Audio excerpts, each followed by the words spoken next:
নমস্কার, আজকে আমি বানাচ্ছি ফ্রুট কাস্টার্ড।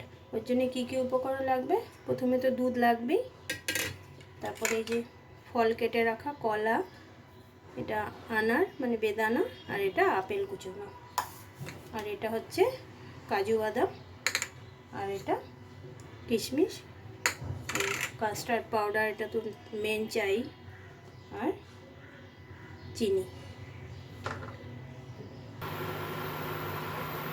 এই দুধটা আমার জাল দেয়া মানে ঠান্ডা এখন হয়ে গেছে, তো এই দুধটা আমি কিছুটা বাটিতে তুলে রাখবো। কেন তুলে রাখছি সেটা আমি পরে বলছি। এই যে এতটা দুধ আমি তুলে রাখবো, আর এই দুধটা কড়াইটার মধ্যে আমি ঢেলে দিচ্ছি। আমি এই পুরো দুধটা দিয়েই করবো, এখানে 1 লিটারের কম দুধ আছে, তো এই দুধটা পুরো দুধটা দিয়ে আমি এটা বানিয়ে ফেলবো।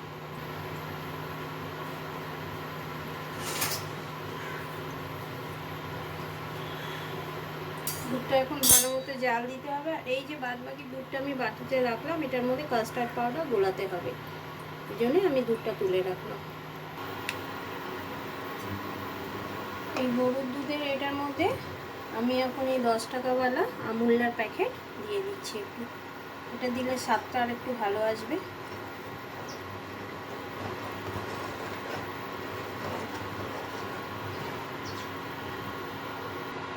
দুধটা আমার অনেকটা গাঢ় হয়ে এসছে, এবার এই বাটিটার মধ্যে যে দুধটা তুলে রেখেছিলাম আগের থেকে, এর মধ্যে আমি কাস্টার্ড পাউডারটা, এই যে ভ্যানিলা এসেন্সের এই যে কাস্টার্ড পাউডারটা আমি এবার এর মধ্যে মিলিয়ে দেবো।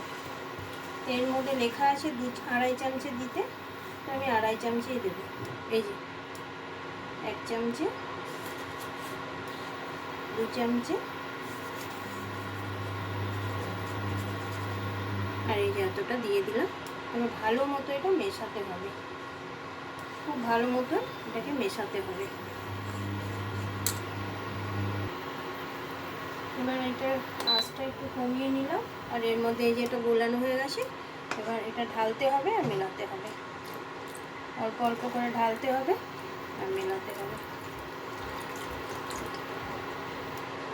মেলাতে মেলাতে এটা অনেকটাই গাঢ় হয়ে যাবে।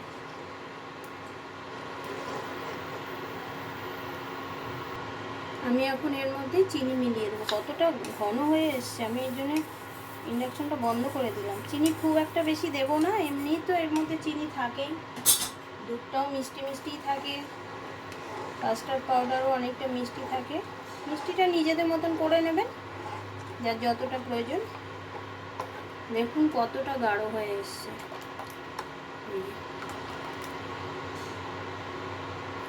এবার আমি এর মধ্যে একে একে ফলগুলো দিয়ে দেবো। আনারটা দিয়ে দিচ্ছি, আপেলগুলো দিয়ে দিচ্ছি, কলাটা সবই দিয়ে দেবো, ড্রাই ফ্রুটটা একটু পরে দেবো।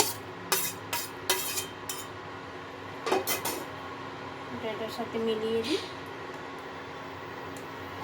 এটা খেতে খুব সুন্দর লাগে, সবই তো খেতে ভালো করে বানালে সবই ভালো লাগে খেতে। দেখুন কতটা গাঢ় হয়ে এসছে, কি সুন্দর লাগছে দেখতে।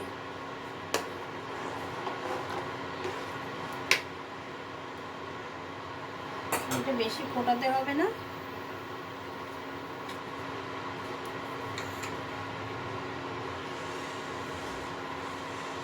এর মধ্যে এখন আমি এই কাজুটা দিয়ে দেব,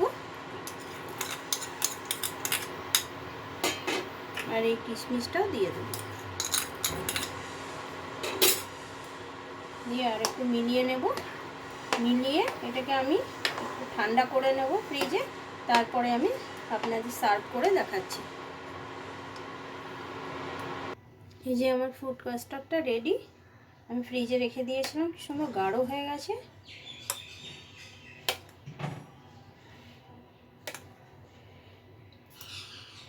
বেশি ফ্রিজে রাখলে ডিপ ফ্রিজে আবার জমে যাবে। হালকা একটু ঠান্ডা হলেই ব্যাস বের করে সার্ভ করে নেবেন। এই যে এটা খেতে খুব সুন্দর লাগে, যদি ভালো লাগে তো একটা লাইক করে দেবেন।